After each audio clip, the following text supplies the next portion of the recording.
Hello बच्चों, तो अब हम इस क्वेश्चन को सॉल्व करेंगे. Okay, so let's read the question. The number of species that become extinct due to habitat destruction is greatest in dash ecosystems with many dash species. कैसे ecosystem में हमारे लिए हैबिटेट डिस्ट्रक्शन बहुत ज़्यादा हो रहा है और वहाँ पर बहुत ज़्यादा असर किस तरह के स्पीशीज़ पर पड़ रहा है. मतलब हैबिटेट डिस्ट्रक्शन कहाँ पर बहुत ज़्यादा है, किस तरह के इकोसिस्टम में, टेम्परेट इकोसिस्टम में है या ट्रॉपिकल इकोसिस्टम में विथ मेनी, उसमें कैसे स्पीशीज़ बहुत ज़्यादा होते हैं. ओके, कैसे स्पीशीज़ के लिए बहुत हार्मफुल है हैबिटेट डिस्ट्रक्शन, ये पूछा गया है. ओके, सो पहले हम इस क्वेश्चन का की कॉन्सेप्ट लिखेंगे. ओके, सो क्वेश्चन का की कॉन्सेप्ट क्या है? की concept of the question is biodiversity conservation. Biodiversity का कंजर्वेशन करना इस क्वेश्चन का की कॉन्सेप्ट है. ओके, सो पहले let's see how to fill it. पहले क्या है? The number of species that become extinct due to habitat destruction is greatest in temperate और ट्रॉपिकल.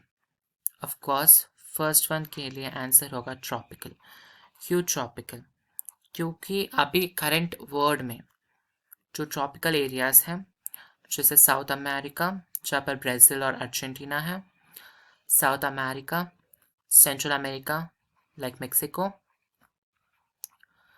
सब सहारन अफ्रीका, आपको पता होगा ना, सब सहारन अफ्रीका, सहारा डेजर्ट्स के नीचे सब सहारन अफ्रीका जो हम बोलते हैं, सब सहारन अफ्रीका, वो भी ट्रॉपिकल एरिया है. South east Asia. सो यहाँ पर ना south east Asia, central America, south America, यहाँ पर गवर्नमेंट्स बहुत इनस्टेबल है और ये इतना डेवलप नेशंस नहीं है. यहाँ पर डेवलप नेशंस नहीं होने की वजह से इतना अवेयरनेस नहीं है लोगों में कि हमें हैबिटेट डिस्ट्रक्शन नहीं करना चाहिए, because they are poverty countries. मतलब इतना हाई लेवल पे नहीं है एक कंट्रीज. ओके, इसलिए क्या हो रहा है, बहुत ज़्यादा हैबिटेट डिस्ट्रक्शन हो रहा है, स्पेशली साउथ ईस्ट एशिया में. जो हैबिटेट डिस्ट्रक्शन हो रहा है उसकी वजह से, उसकी वजह है palm trees cultivation. Okay, palm trees को कल्टीवेट करके पाम ऑयल को बेचना. पाम ट्रीज कल्टीवेशन से ही साउथ ईस्ट एशिया में बहुत ज़्यादा हैबिटेट डिस्ट्रक्शन हो रहा है. और क्या कोई और जगह में हैबिटेट डिस्ट्रक्शन नहीं होगा? बिल्कुल होगा. बहुत ज़्यादा जगहों में हैबिटेट डिस्ट्रक्शन देखने को मिलेगा, टेम्परेट जोन्स में भी देखने को मिलेगा, मगर ट्रॉपिकल जोन्स में बहुत ज़्यादा स्पीशीज होते हैं. ये आपको पता होना चाहिए कि tropical regions are biodiversity hotspots. मतलब यहाँ पर जितना स्पीशीज रिचनेस होता है ना, वो कहीं पर भी नहीं होता है. बायोडाइवर्सिटी हॉटस्पॉट्स होते हैं. ओके, इसलिए tropical regions are very important for us, very important for biodiversity conservation, क्योंकि यहाँ पर बायोडाइवर्सिटी हॉटस्पॉट्स होते हैं, बहुत ज़्यादा स्पीशीज होते हैं. इसलिए अगर बहुत ज़्यादा हैबिटेट डिस्ट्रक्शन हुआ तो यहाँ पर बहुत ज़्यादा असर पड़ेगा. सो यहाँ पर हम क्या फिल कर सकते हैं? ट्रॉपिकल, है ना, बिल्कुल tropical with many dash species. Tropical में हमें बहुत ज़्यादा एंडेमिक स्पीशीज देखने को मिलते हैं. ट्रॉपिकल में हमें बहुत ज़्यादा कैसे स्पीशीज देखने को मिलते हैं? Endemic species. जहाँ पर ट्रॉपिक्स में एंडेमिक स्पीशीज होते हैं वहाँ पर बहुत ज़्यादा स्पीशीज एक्सटिंक्ट हो सकते हैं, क्योंकि एंडेमिक स्पीशीज मतलब they reside there, they are found nowhere else in the world, they are found nowhere else in the world. और कहीं पर भी आपको ये देखने को नहीं मिल सकते.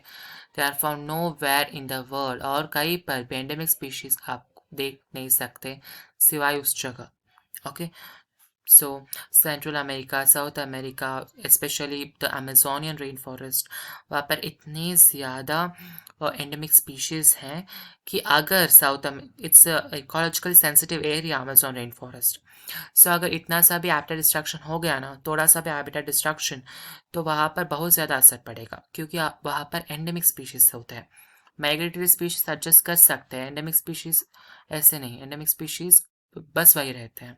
इसलिए so the number of species that become extinct due to habitat distraction is greatest कहाँ पर? ट्रॉपिकल, क्योंकि वहाँ पर बहुत ज़्यादा स्पीशीज होते हैं जो एंडेमिक होते हैं, इसलिए। ओके, सो हमारा ऑप्शन क्या हो जाएगा? Option number B. So let's highlight it now. So highlighted. So tropics में बहुत ज़्यादा हैबिटेट डिस्ट्रक्शन होने से, क्योंकि यहाँ पर बहुत ज़्यादा स्पीशीज होते हैं, यहाँ पर बहुत ज़्यादा असर पड़ता है, और एंडेमिक स्पीशीज होने की वजह से बहुत ज़्यादा नंबर ऑफ स्पीशीज यहाँ पर एक्सटिंक्ट हो सकते हैं। Okay, so that is your answer. Hope you have understood it. Best of luck. Thank you.